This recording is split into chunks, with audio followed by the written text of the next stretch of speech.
want to talk to you this morning about, I want to ask you, do you have hope?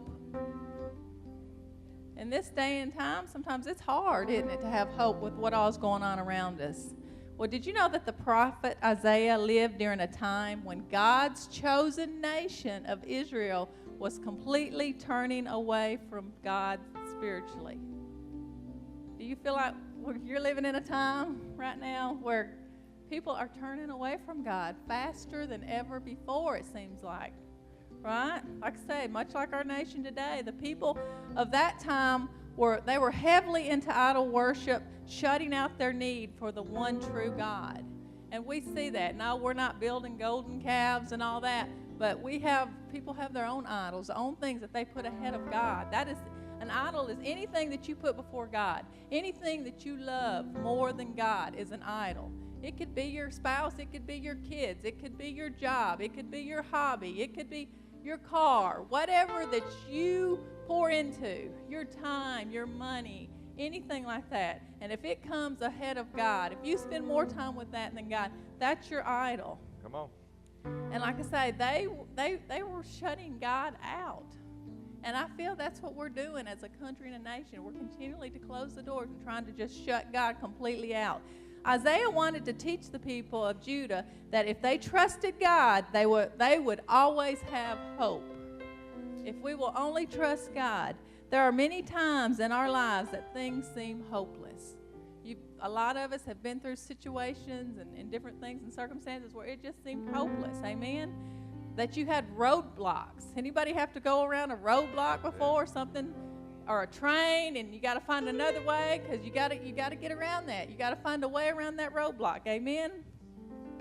Listen, we must trust and keep our faith strong and remember this verse. Isaiah 43, 18 and 19 says this.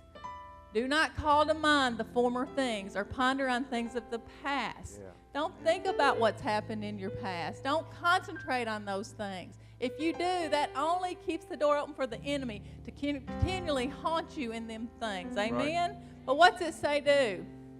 It says, behold, this is talking about God, will do something new. Now it will spring forth. Will you not be aware of it? I will even make a roadway in the wilderness, rivers in the desert. Amen? When there seems no way, what happens? It says, God, He will make a roadway. He'll find you a way around that roadblock. Amen? Good. We must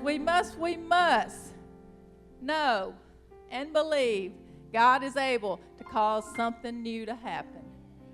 When it seems like you're stuck in a rut, God's got something new. It will spring forth if you'll just believe and trust and seek for it. You know what? This verse should bring us hope because you know what God is saying? He's saying there's a way out of what you're going through. What is it that you're going through that's been holding you back? God, that's what that verse says. There is a way out. You've got to trust, you've got to believe, and you've got to search and seek God in His way, in His word. Amen?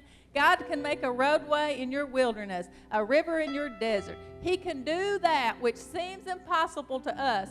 It is not impossible with Him. Amen? Thank Him for that. Yeah. God will make a way when there seems to be no way. So let God and His word bring hope to your hopeless situation.